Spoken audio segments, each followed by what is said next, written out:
Perkenalkan, nama saya Abraham Pataywan, biasa dipanggil Pak Bram.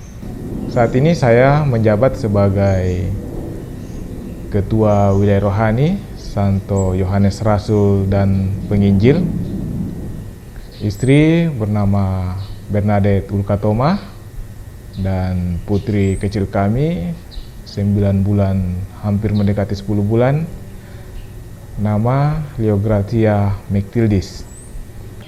Wilayah rohani kami ini pada mulanya bernama Santo Paulus Pertama. Pada tahun 2017, wilayah rohani kami pemekaran dari Thomas Becket. Pada saat itu Pastor Freddy menyarankan untuk mengganti nama.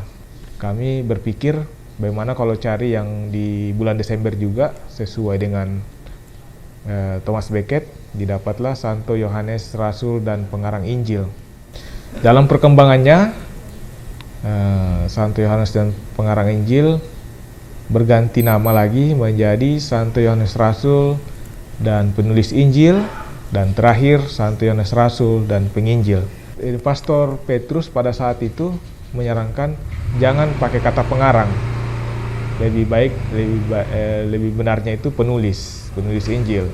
Namun pada saat Pesta Pelindung kemarin, waktu dibacakan yang akan tampil, pastor kemudian mengganti lagi, baiknya Santo Yohanes Rasul dan Penginjil. Jadi saat ini juga saya sudah berikan informasi ke umat bahwa wilayah rohani kami adalah Santo Yohanes Rasul dan Penginjil. Pesta Pelindung kami tanggal 27 Desember sudah genap 5 tahun. Pada saat pelantikan bulan Juni, waktu itu di gereja paroki, posisi saya ada di Jakarta. Namun memang surat tugas itu cuma sampai hari Minggu. Jadi pada saat itu pulang Minggu dan saya sempatkan untuk bisa hadir dalam misa sore. Di wilayah rohani kami, Santo Yohanes Rasul dan Penginjil, jumlah kakak ada 33, namun jumlah rumah itu ada 26, karena satu rumah biasa ditempati oleh 2 kakak. Saat ini wilayah kami itu tersebar mulai dari Apel, terus Anggrek dan Boulevard, termasuk sedikit Boulevard, serta seluruh wilayah Mawar.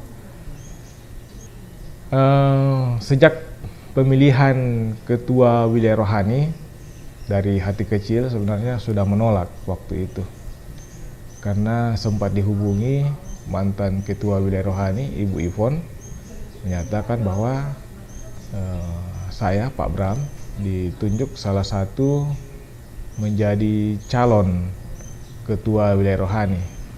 Secara pribadi saya sudah menolak, sudah berusaha untuk menjelaskan bahwa saya belum pernah ada pengalaman sama sekali dalam hal organisasi atau sistem pengurus di wilayah rohani. Sudah membicarakan dengan Bu Ivon alasan-alasan tertentu, namun Bu Ivon memberikan semangat, memberikan petua-petua, nggak apa-apa jadi ketua, nanti dibantu.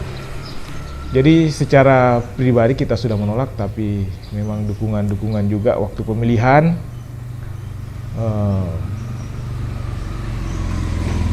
banyak yang memilih, sehingga otomatis terpilih sebagai ketua wilayah rohani. Mungkin pada saat itu saya menjelaskan bahwa saya dasarnya kurang pengalaman, saya dasarnya kurang pengetahuan, kiranya nanti umat bisa membantu secara khusus. Terkhusus kebetulan pada saat itu ada Pak Tommy sebagai penasehat. Mungkin saya lebih banyak belajar dari beliau atas pengalaman-pengalaman yang beliau pimpin selama saya bagian dari wilayah rohani, termasuk juga Ibu Ivon. Saya belum pernah memimpin ibadah wilayah rohani, termasuk walaupun ibadah apa lagi namanya, termasuk ibadah Rosario. belum pernah diberikan kesempatan untuk memimpin ibadah. Sejak menjadi ketua wilayah rohani, tiba-tiba minggu berikutnya sudah ditunjuk menjadi pemimpin ibadah. Ya, kaget juga. Karena selama ini kan cuma duduk manis, ikut, tenang. Tiba-tiba berubah lagi. Harus mengetahui struktur ibadah itu, terus cari-cari referensi tentang maksud bacaan yang kita bawakan. Itu yang membuat saya pengalaman pertama itu dari ibadah awal sampai akhir itu deg-degan. Memang kaki ditahan supaya nggak terlalu gemetar. Namun berkat Tuhan, ya ibadah yang dibawakan pada saat itu saya rasa sukses atau dikatakan berhasil. Pada saat ibadah di wilayah rohani, memang jumlah umat yang hadir itu sangat sedikit. Bahkan lebih banyak pada saat ibadah rosario saja yang memang rata-rata keluarga jumlah kehadiran itu tinggi dibandingkan ibadah sabda. Dan harapan saya ke depan semoga ibadah sabda juga umat-umat itu bisa hadir. Karena sempat juga ibadah itu kalau tidak salah cuma 4-5 orang yang hadir. Sehingga sangat disayangkan yang kita sudah rencanakan, yang kita sudah susun jadwal ibadah, ternyata yang datang cuma sedikit. Dulu memang saya akui, saya juga dulu jarang-jarang ikut ibadah karena memang kondisi pada saat itu saya bekerja dan rata-rata selalu pulang malam. Dan itu saya maklumi sama umat-umat di wilayah rohani sini, wilayah rohani Santo Yohanes Rasul dan Penginjil, mungkin kesibukan-kesibukan yang menyebabkan sehingga tidak sempat hadir dalam ibadah wilayah rohani. Dan harapan saya sebenarnya selalu umumkan di grup, kalau bisa datang biar bisa sama-sama kebersamaan kita sebagai umat bisa bersatu padu. Sebenarnya saya tidak merasa enak untuk apalagi namanya memaksa umat untuk hadir. Kita mau umat itu sendiri yang memberikan diri. Tapi ada kadang langkah-langkah, kadang kita sebagai pengurus juga ada langkah-langkah. Bagaimana kalau orang kunjungi umat, orang bagaimana kalau orang memberikan semacam perhatian kepada umat. Memang kondisi pada saat ini memang keluarga-keluarga sebagian besar memang sibuk. Dan rata-rata keluarga di Yohanes Rasul dan Penginjil ini memang pekerjanya selalu pulang malam. Kadang juga kita dengan pengurus sudah mencari solusi supaya apa yang wilayah rohani harapkan bagi umat kita bisa penuhi semua.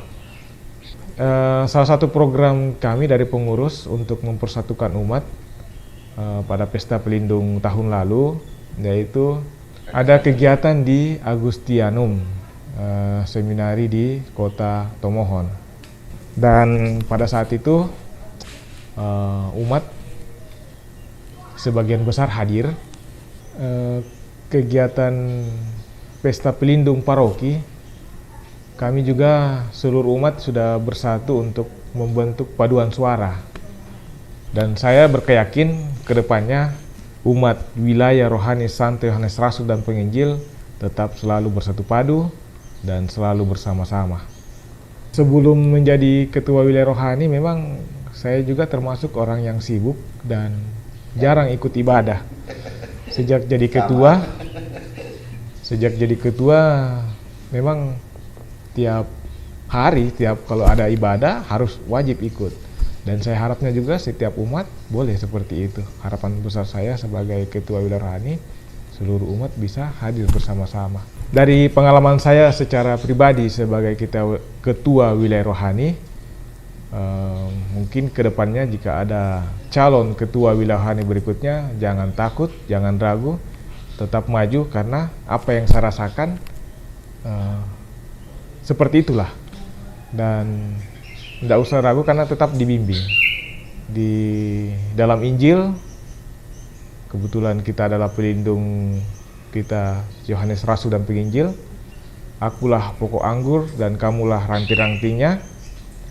Ranting tidak akan bisa berbuah kalau tidak menyatu dengan pokoknya. Jadi selama kita bersama-sama dengan Yesus, selama kita bersama-sama dengan Tuhan, kita akan terus berbuah di dalam Tuhan.